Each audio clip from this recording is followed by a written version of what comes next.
Today we're reading Franklin and the Tooth Fairy by Paulette Bourgeois.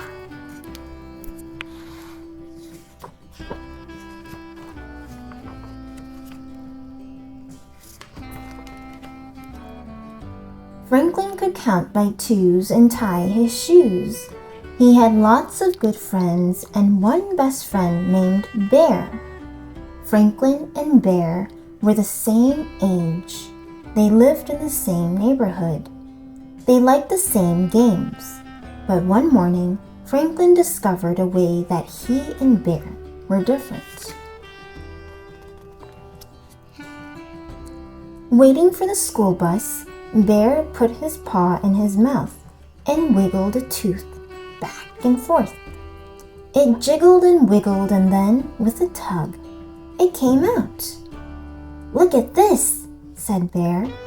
"I lost my first tooth." Franklin was startled.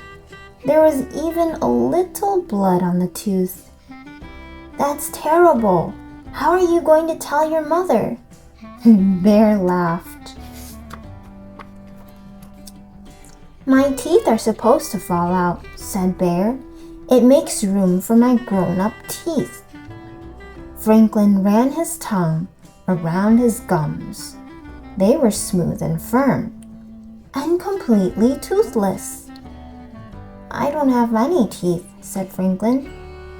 It was Bear's turn to be surprised. Franklin's friends shook their heads sadly.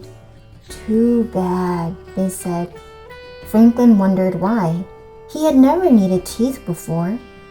Bear wrapped his tooth in a bit of tissue and put it in his backpack. "I need to keep this safe," he said. All the way to school, Franklin wondered why Bear wanted to keep his old tooth, especially if he was going to get a brand new grown-up tooth. Now that was exciting. "Why do you want to keep your tooth?" asked Franklin. "Won't you get a big one soon?" All his friends looked at him with amazement. "Don't you know about the Tooth Fairy?" asked Fox. Franklin shook his head. "At night, before you go to sleep, you put your baby tooth under a pillow. Then the Tooth Fairy comes and takes the tooth away," explained Fox. "But that's stealing," said Franklin. "Besides, what does the Tooth Fairy do with all those teeth?" There was a long pause. Bear scratched his head. Fox swished his tail. Rabbit twitched. "I don't know," said Bear, "but she always leaves something behind." "One of her own teeth?" said Franklin. Everybody laughed. "Oh, Franklin," said Fox, "the Tooth Fairy leaves a present." Franklin wondered what kind of present a Tooth Fairy would leave. "I hope I get some money," said Bear. "When I lost my first tooth, I got a new book," said Raccoon.